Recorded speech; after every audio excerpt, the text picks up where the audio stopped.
Mom, I'm home. Standing before me as I was working in the garden was my daughter, who should have died at the age of 6. 5 years ago, I was seriously injured in a car accident along with my daughter. I couldn't even get out of bed, let alone attend my daughter's funeral. That's why I couldn't say goodbye and was plunged into deep sorrow for a long time. I stood there dumbfounded, wondering if I was seeing a vision. As I was too shocked to speak, my grown daughter began to reveal a shocking truth. Actually, at that time, after hearing her story, I decided to send that person to hell. My husband Ian started a company after marrying me. When he first started the business, I was struggling to manage the mortgage and living expenses. Of course, I economized on food, clothing, and household goods wherever I could, supporting him with all my might. During that time, our daughter Sophia was born, and though it was tough, we spent happy days together. After about 4 years, my husband's business started to take off, and we gradually had a little more financial breathing room.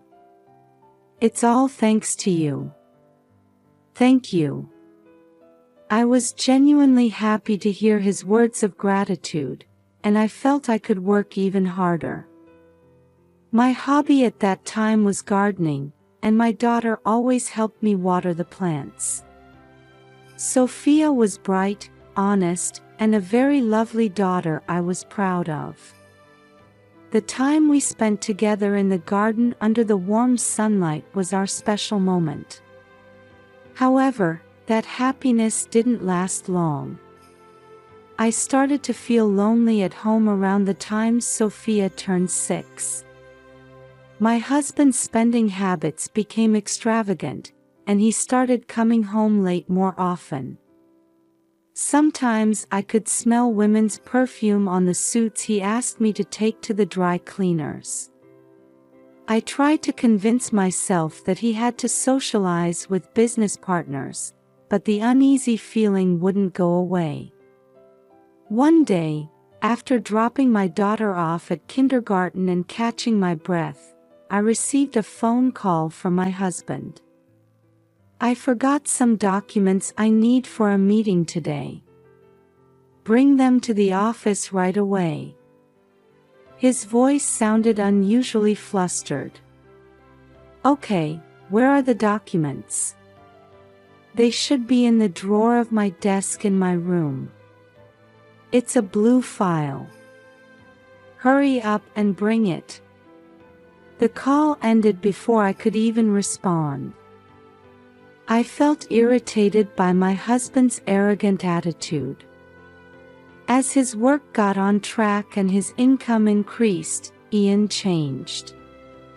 Until Sophia was about 2 years old, no matter how busy he was, he would take her to the park on weekends or play with her.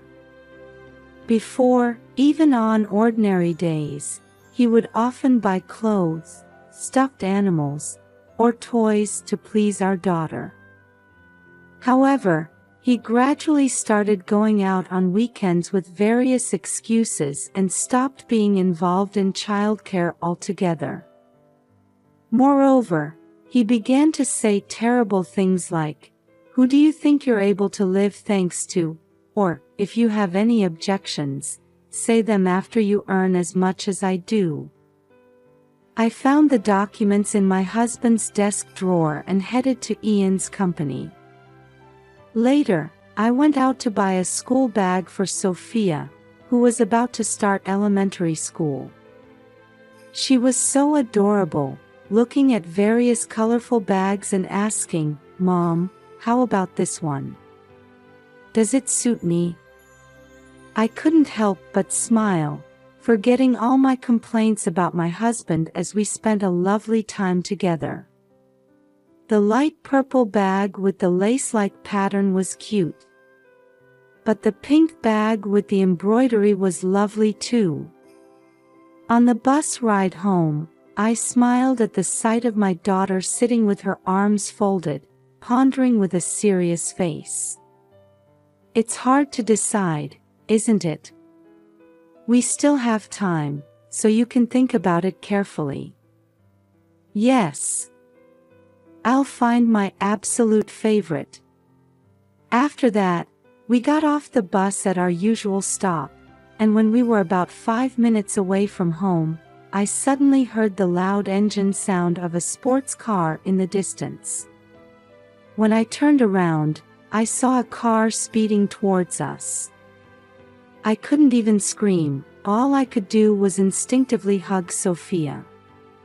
I heard the screams of passers-by, and the next moment, I felt an incredible impact on my body before losing consciousness.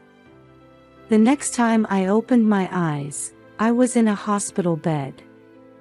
I saw a white ceiling and it took me a while to understand that I wasn't at home.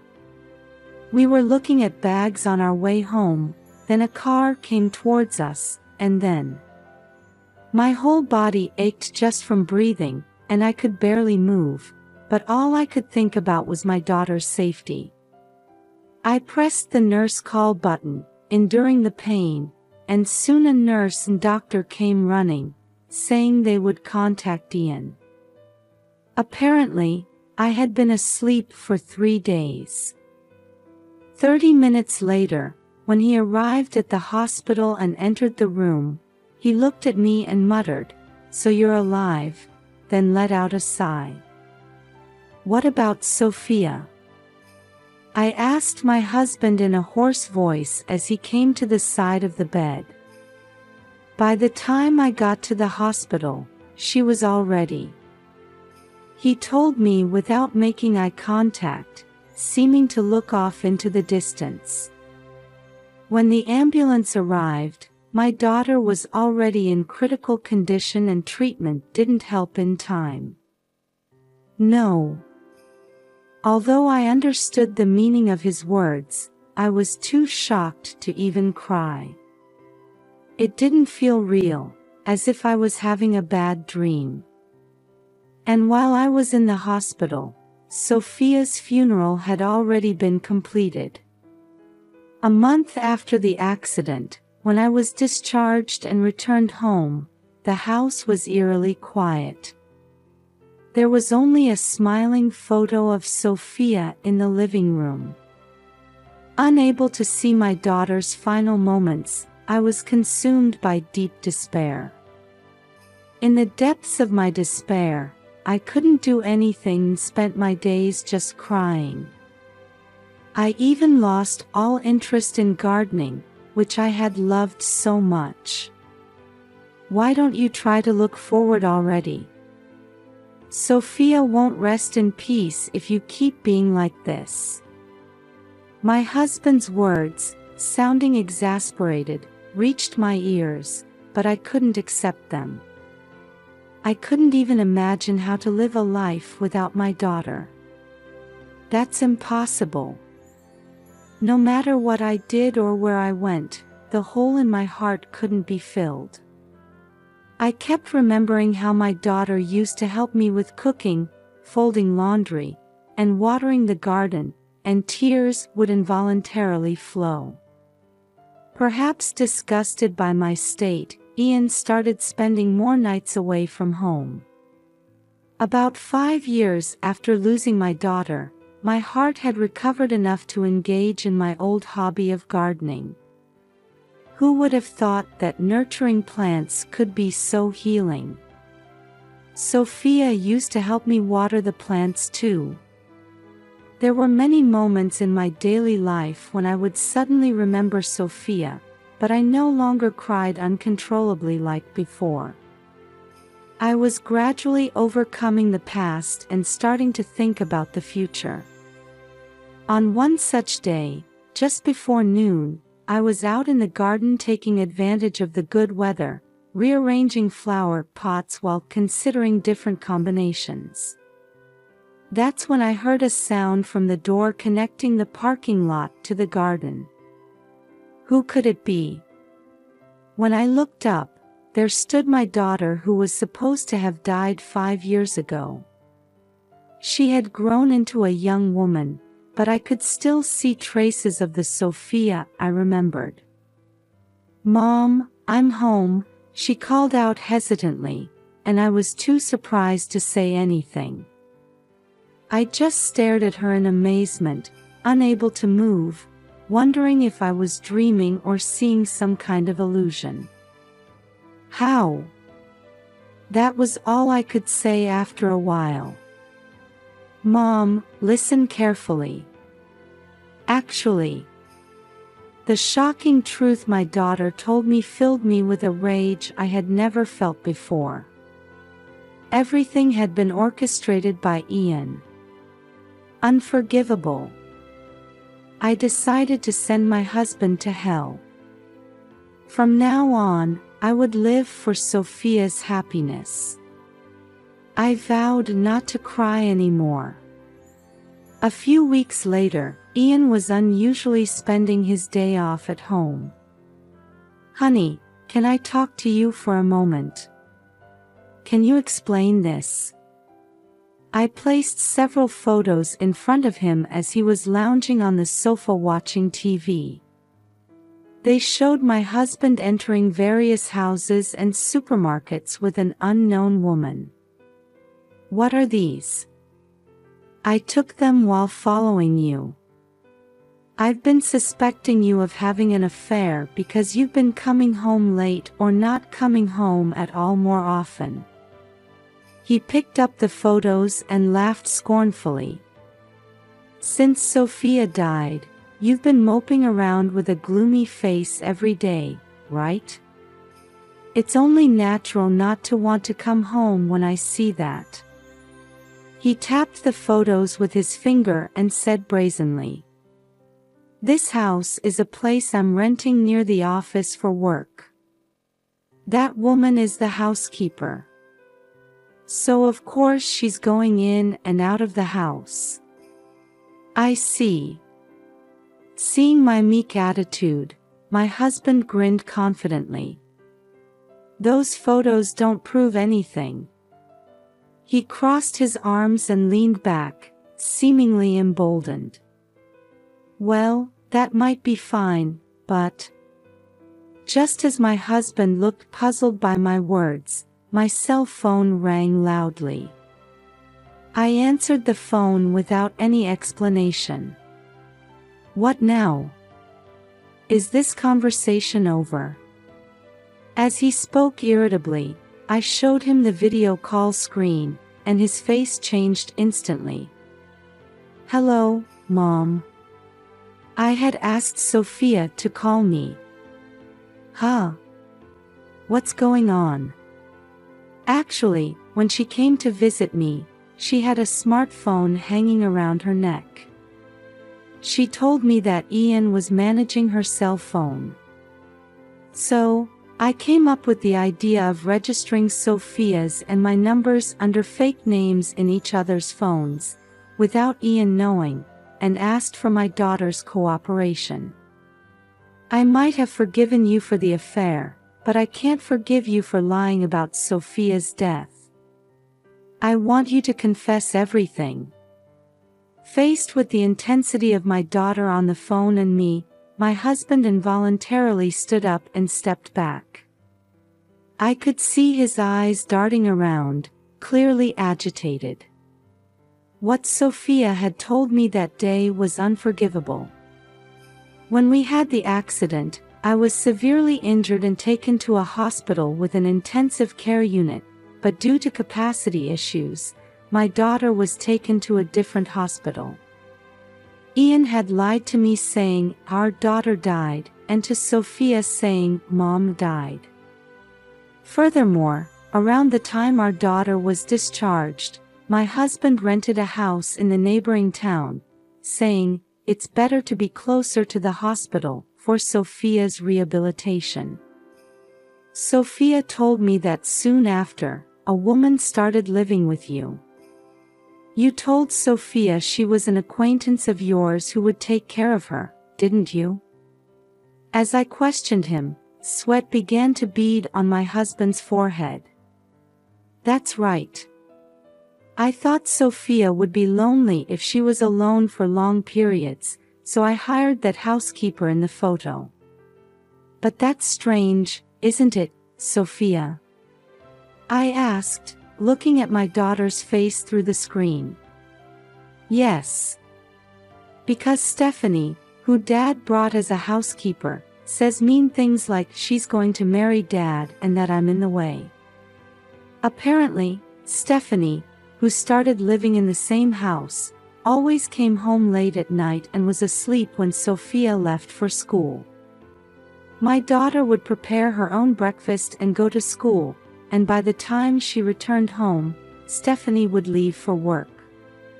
Stephanie didn't do any housework at all, and although Ian sometimes brought food home, Sophia ended up doing most of the housework herself. When Dad wasn't around, Stephanie told me to tell you to get a divorce quickly. That's when I started to think that maybe Mom was still alive. My daughter had come to check on me by herself, taking trains and buses, asking passers-by for directions along the way. I don't want to live with that person anymore. As Sophia pleaded with a face on the verge of tears, my heart ached. Dad has been lying to me all this time, saying that Mom was dead. I can't trust Dad anymore. Thinking about how much she must have endured living like that, I felt that I absolutely couldn't let her suffer anymore. Pushed by my daughter's words, I took out more photos. I have these too. They showed Ian and Stephanie walking arm in arm, entering pubs and hotels. The stores in those photos were the same ones I had seen on a business card that fell out of his suit jacket pocket when he once asked me to take it to the dry cleaners. Stephanie works at this store, doesn't she? My husband's eyes widened at those words. You've been betraying me and having an affair since 5 years ago. I glared at Ian as I said this. His face turned red as he realized his lies had been exposed, and he started trembling. Suddenly, he slammed his fist on the table and crumpled the photos in his hand. Startled by his sudden action, I stiffened, and my enraged husband threw the photos at me. Call the police. Feeling threatened by Ian's behavior, I pleaded with my daughter and ended the call. What? Don't be ridiculous. Everything's ruined because you two are alive. My husband, now in a frenzy, approached me with a look I had never seen before. I was supposed to send you both to the other world and live happily with Stephanie. Stunned by his unexpected words, I was at a loss. It turns out that the accident Sophia and I had been in was not an unfortunate incident. Apparently, he had hired an acquaintance of Stephanie's to run us over with a car.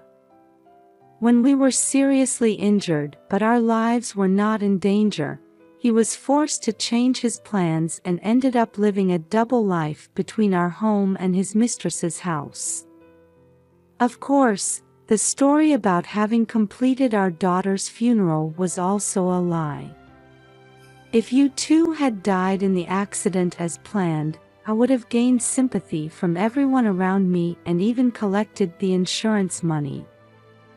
My husband's face contorted as he clenched his fists. Too bad your plan didn't work out. I can't live with you anymore. I've already consulted a lawyer, and you're going to pay alimony and child support properly. Enraged by my words, he actually picked up the remote control from the table and threw it at me. As I dodged it, the remote hit the wall with a loud bang. Just as Ian shouted, "Don't run away," and grabbed a vase, we heard the sound of sirens in the distance. Suddenly panicked, he looked out the window and started to get flustered. "Did you really call the police? Is Sophia planning to turn me in?" Ian's face turned pale. "Please, don't do this. Don't do this. I'll lose everything, my company, Stephanie, everything. Think hard about what you've done while you're in prison." Disgusted that even in this situation he didn't mention my or our daughter's names, I coldly declared. As footsteps approached and police officers entered the room, a panicked Ian actually threw the vase he was holding at them. "Stay back. Stop." The officers skillfully restrained my husband, who resisted violently until the very end. Thanks to our daughter's report and her actions, he was taken away. After that, I divorced Ian and received a lump sum payment of $300,000 for alimony, child support, and division of property. His company was in an uproar the day after his sudden arrest. I received numerous phone calls, but I simply stated the facts calmly. Ian ended up losing everything, his family and his social credibility. He must be regretting his actions now. But even if he realizes it's too late to make amends, it's already over for him. I moved with my daughter and started a new job, beginning our new life. I feel happy every day knowing that my daughter is there when I come home. We're having macaroni and cheese for dinner tonight, I said as I set the table, and Sophia beamed, saying, "Yay." Such ordinary conversations and my daughter's smile are my greatest treasures.